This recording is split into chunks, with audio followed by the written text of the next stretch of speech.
नमस्ते भाइयों तथा बहनों।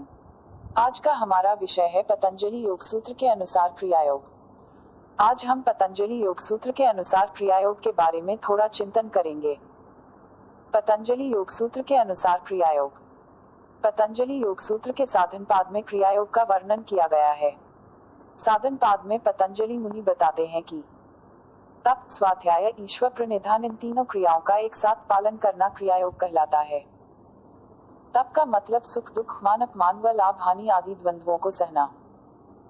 स्वाध्याय का मतलब गायत्री मंत्र आदि का जप एवं मोक्षकारक ग्रंथों का अध्ययन करना। ईश्वर प्रणिधान का मतलब बिना किसी फल की इच्छा के अपने सभी कर्म भगवान को समर्पित कर देना।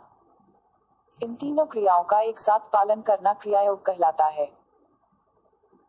सुख दुख, मान अपमान व लाभ हानि आदि सभी द्वंद्वों को आसानी से सहन करना, गायत्री आदि मंत्रों का जप व मोक्ष प्रदान करवाने वाले ग्रंथों का अध्ययन करना व अपने समस्त कर्मों को बिना किसी तरह के फल की इच्छा के ईश्वर में समर्पित कर देना ही क्रियायोग कहलाता है।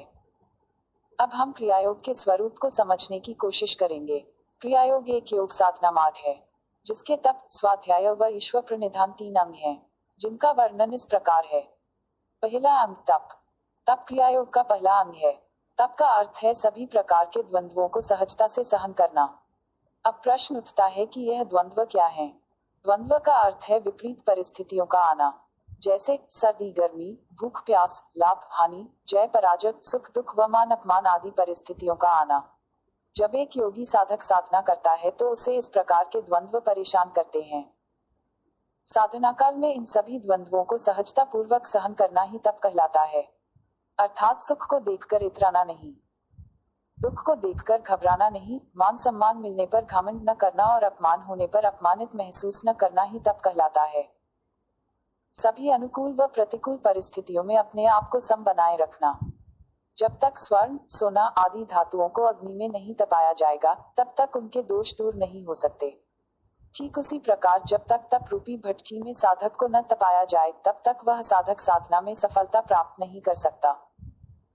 योग मार्ग में जिसने तप नहीं किया है उसका योग कभी सिद्ध नहीं होता है। अतः तप को क्रियायोग का पहला अंग बताते हुए इसकी पालन की बात कही है।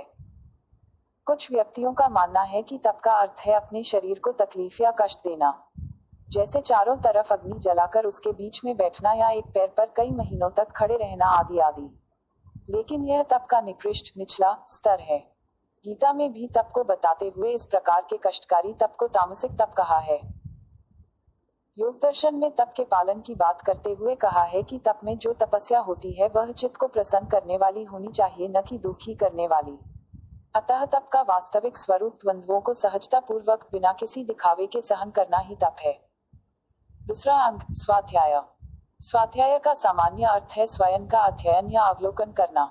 यहाँ पर स्वाध्याय का अर्थ है गायत्री आदि वैदिक मंत्रों का अर्थ सहित जप करना एवं जो भी मोक्ष प्रदान करवाने वाले ग्रंथ जैसे वेद, उपनिषद आदि हैं उनका अध्ययन करना ही स्वाध्याय कहलाता है। स्वाध्याय करने से साधक को सही गलत का ज्ञान हो जाता है। स्वाध्याय से ही साधक को पता चलता है कि कौन से कर्म करने योग्य हैं और कौन से करने योग्य नहीं हैं। इसलिए स्वाध्यायशील व्यक्ति हमेशा जीवन में उन्नति करता है। तीसरा अंग ईश्वर प्रणिधान। ईश्वर प्रणिधान का अर्थ है अपने सभी अच्छे व बुरे कर्मों का समर्पण ईश्वर में कर देना व उसके बदले किसी भी प्रकार के फल की आशा न करना ही ईश्वर प्रणिधान कहलाता है। इसमें भगवान के प्रति अनन्य उच्चतम भक्ति का परिचय दिया गया है। जब साधक पूरी सृष्टि का संचालक उस ईश्वर को मानने लगता है तब वह समस्त कर्मों, पदार्थों, धन, धान्य व प्राकृतिक पदार्थों को ईश्वर प्रदत्त, ईश्वर द्वारा दिया गया मानकर उन सभी का समर्पण ईश्वर में ही कर देता है। तब भक्ति की यह उच्च अवस्था ईश्वर प्रणिधान कहलाती है। महर्षि पतंजलि ने समाधिपाद में भी ईश्वर प्रणिधान की महत्ता का प्रतिपादन किया है। ईश्वर प्रणिधान को उच्च कोटि के योगियों की साधना माना है, अर्थात जो उच्च कोटि के योग साधक होते हैं जिनके पिछले जन्म के संस्कार मजबूत होते हैं, वह साधक केवल ईश्वर प्रणिधान के पालन से भी समाधि की प्राप्ति कर सकते हैं।